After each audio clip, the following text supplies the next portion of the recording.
दोस्तों एक और अपडेट आ गई है। आउटसोर्स अस्थायी ठेका मजदूरी वर्कर जो कर्मचारी काम करते हैं, जो न्यूनतम वेतन के दायरे में आते हैं दोस्तों, यहाँ पर C2 संगठन जो आप समझ रहे होंगे दोस्तों, centre of Indian trade unions C2, जिसकी बदौलत हर चीज़ संभव हुई है। काफ़ी प्रयास इन्होंने कोर्ट में किए हैं, हर जगह पे इन्होंने काम किया है। आदरणीय प्रमोद प्रधान जी और उनका पूरे संगठन मिलकर के काफ़ी लड़ा है और आज एक बार फिर से श्रम कार्यालय के लिए इन्होंने पत्र लिखा है। पत्र में न्यूनतम वेतन और एरियर्स का उल्लेख करने की बात यहाँ पर दोस्तों की गई है कि भाई एरियर्स का आप स्पष्ट आदेश करिए, तभी हमारे इन आउटसोर्स अस्थायी ठेका कर्मचारियों को एरियर्स मिल सकेगा। तो इस वीडियो में पूरा विस्तार से जानने वाले हैं दोस्तों हम। यदि चैनल पर नए हैं, चैनल को सब्सक्राइब करिएगा, क्योंकि तमाम खबरें जो अस्थायी कर्मचारियों के संबंध में होती हैं हम इसी चैनल के माध्यम से देते हैं और आवाज़ आपकी उठाते हैं। ऊंचे से ऊंचे स्तर तक आपकी आवाज़ पहुंचाने की पूरी दोस्तों हम कोशिश करते हैं। चलिए आज की वीडियो को शुरू करते हैं। लाइक करना मत भूलिएगा। तो आप स्क्रीन पर देख सकते हैं, centre of Indian trade union C2 का ये पत्र है। और देखिए मध्य प्रदेश राज्य समिति है ना, महासचिव प्रमोद प्रधान हैं, अध्यक्ष राम विशाल गोस्वामी जी हैं, कोषाध्यक्ष मुकेश सिंह भदौरिया जी हैं। तो ये देखिए प्रति श्रम आयुक्त महोदया, यानी जो रजनी सिंह जी हैं वो श्रम आयुक्त महोदय हैं। तो उनको ये पत्र लिखा गया है कि प्रति श्रम आयुक्त महोदया, मध्य प्रदेश शासन इंदौर द्वारा सहायक श्रम आयुक्त श्रम पदाधिकारी, विषय माननीय उच्च न्यायालय खंडपीठ इंदौर 21 फरवरी 2025 को घोषित आदेश के संदर्भ में कार्यवाही, आपके द्वारा जारी परिपत्र दिनांक 28 फरवरी 2025 के संबंध में कुछ और स्पष्टीकरण जारी करने के विषय में। यानी जो 28 फरवरी को आदरणीय श्रम विभाग ने आदेश जारी किया था, उसी आदेश को और अच्छे तरीके से स्पष्ट करने की यहाँ पर बात की गई है।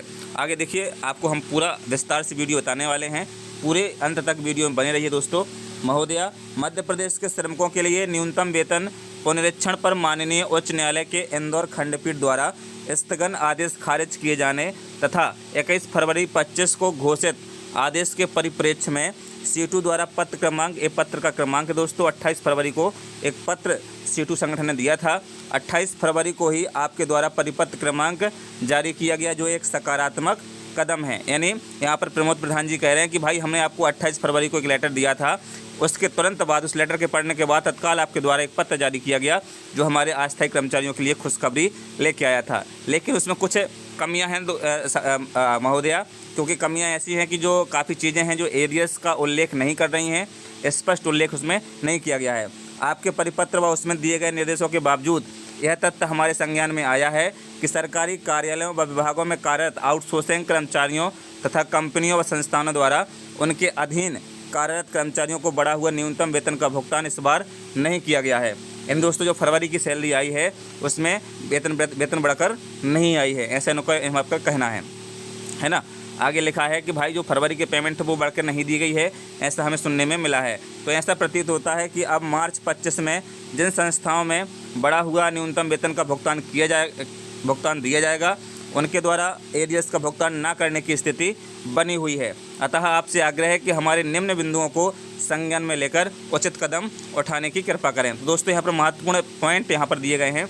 ये देखिए पॉइंट वाइज यहाँ पर खबर दी गई है कि मध्य प्रदेश उच्च न्यायालय के निर्णय के बाद आपके द्वारा जारी उपरोक्त परिपत्र में स्पष्ट लिखा है कि किसी टेक्स स्टाइल व मेटअप परिधान विनिर्माण, यानी जो अन्य कर्मचारियों को छोड़ करके 4 मार्च 2024 की श्रम विभागीय अधिसूचना पुनः प्रभावशाली हो गई है। यानी स्पष्ट है कि 1 अप्रैल 2024 से पुनरीक्षित न्यूनतम वेतन की दरें तथा समय समय पर जारी दिए परिवर्तनशील महंगाई भत्ता भुगतान किया जाना है। इस संबंध में हमारी जो मांग है वो इस प्रकार है। नंबर का में लिखा है कि भाई अब तक प्राप्त जानकारी के लिहाज से 1 अप्रैल 24 की बड़ी दरों के एरियर सहित भुगतान की प्रक्रिया शुरू नहीं हुई है। इसलिए हमारी मांग है कि श्रम विभाग के सभी मैदानी कार्यालय व अधिकारी हेतु आपकी ओर से एक विशेष पत्र जारी किए जाए, जिसमें एरियर्स सहित भुगतान को सुनिश्चित करने के निर्देश दिए जाएं तथा इस पत्र के प्रति सभी केंद्रीय श्रमिक संगठनों को भी दिए जाए। यानी जो आदेश आएगा वो सभी को आदेश भी दिया जाए और वहाँ पर सभी को स्पष्ट आदेश किए जाए कि भाई 1 अप्रैल 24 से इन सभी को जो है एरियर्स दिया जाए। यह स्पष्ट है कि 19 जनवरी 25 को जारी श्रम विभागीय अधिसूचना क्रमांक, ये दोस्तों पत्र का क्रमांक है, 3 नए नियोजन अधिसूचित किए गए हैं। यह भी स्पष्ट है कि न्यूनतम वेतन की दरों में वर्तमान पुनरीक्षण नवंबर 19 से किया गया है, जिसे 1 अप्रैल 24 से लागू किया गया है। यह स्पष्ट है कि 19 जनवरी 25 से पूर्व उपरोक्त तीनों नए नियोजनों पर पुनरीक्षित वेतन ही लागू होता है। इसलिए आग्रह है कि माननीय मध्य प्रदेश उच्च न्यायालय इंदौर खंडपीठ द्वारा 10 फरवरी 25 को दिए गए निर्णय की समीक्षा हेतु याचिका रिव्यू पिटीशन दायर करें।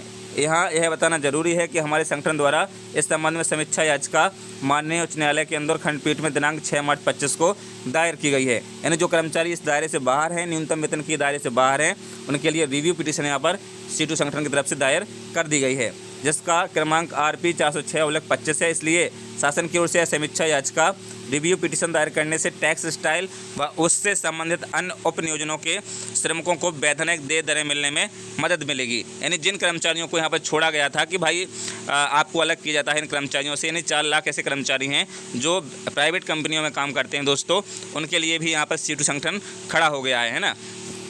आगे लिखा है ग नंबर में ऐसी जानकारी मिली है कि माननीय उच्च न्यायालय के निर्णय की गलत समीक्षा कर पावर लूम नियोजन क्रमांक 21 तथा कोसा नियोजन क्रमांक 23 के साथ पूर्व के नियोजन क्रमांक 36 व नियोजन क्रमांक 59 के श्रमिकों को भी बड़ी दरों से वंचित करने का प्रयास किया जा रहा है। इसलिए इस संबंध में विशेष स्पष्टीकरण परिपत्र आपके कार्यालय से जारी किया जाए, आपसे अनुरोध है। अगले पॉइंट में लिखा है दोस्तों, विगत 1 वर्ष में हमारे संगठन की ओर से कई बार आपको ज्ञापन सौंपकर बताया गया था कि पिछला न्यूनतम वेतन पुनरीक्षण 29 सितंबर 2024 की अधिसूचित किया गया था। यानी जो आप फिर से न्यूनतम वेतन रिवाइज होगा दोस्तों 24 के बाद फिर से होना चाहिए, क्योंकि 25 लग चुका है। तो यहाँ पर फिर से यह मांग करी गई है कि न्यूनतम वेतन कानून में स्पष्ट उल्लेख है कि अधिकतम 5 वर्ष में न्यूनतम वेतन पुनरीक्षण करने का दायित्व सरकार का है। स्पष्ट है कि नया पुनरीक्षण वर्ष नवंबर 19 में देय होगा। तदनुसार 15 नवंबर 19 को हुए न्यूनतम वेतन सलाहकार बोर्ड की बैठक के अनुशंसा के आधार पर नया पुनरीक्षण किया गया था।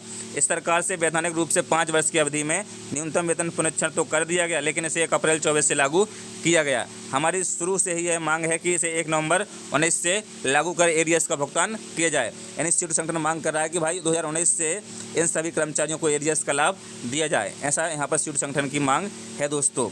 आगे लिखा है 6 फरवरी को संपन्न न्यूनतम वेतन सलाहकार बोर्ड की बैठक में बोर्ड के अध्यक्ष के रूप में आपने स्पष्टता कहा था कि न्यायालय में जारी इस कार्रवाई के समाप्त होते ही न्यूनतम वेतन सलाहकार बोर्ड की बैठक बुलाकर अक्टूबर 24 से देय न्यूनतम वेतन के पुनरीक्षण की प्रक्रिया प्रारंभ की जाएगी। चूँकि 10 फरवरी को इस कानूनी लड़ाई का समाधान हो गया है, इसलिए अब आपसे आग्रह है कि यथाशीघ्र नए पुनरीक्षण की प्रक्रिया शुरू की जाए। तो दोस्तों ये है कहानी जो यहाँ पर C2 संगठन लगातार प्रयास कर रहा है। वीडियो लंबा हो रहा है, लेकिन फिर भी आपको बता दूँ ये जो हमें न्यूनतम वेतन बढ़कर मिलने वाला है ये 2019 का है और 2024 में एक बार फिर से वेतन रिवाइज होना था दोस्तों, लेकिन अभी तक रिवाइज नहीं हुआ है। इसलिए C2 संगठन फिर से इसकी लड़ाई के लिए तैयार हो चुका है और आगे चल के लड़ाई लड़ने वाला है।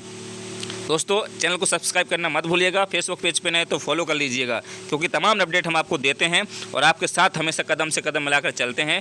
तो आपका भी हमें सहयोग चाहिए। चैनल को सब्सक्राइब करिए, लाइक करिए, कमेंट बॉक्स से अपनी राय ज़रूर दीजिए। चलिए दोस्तों मिलते हैं नए वीडियो में नई अपडेट के साथ। जय हिंद, जय भारत, टेक केयर।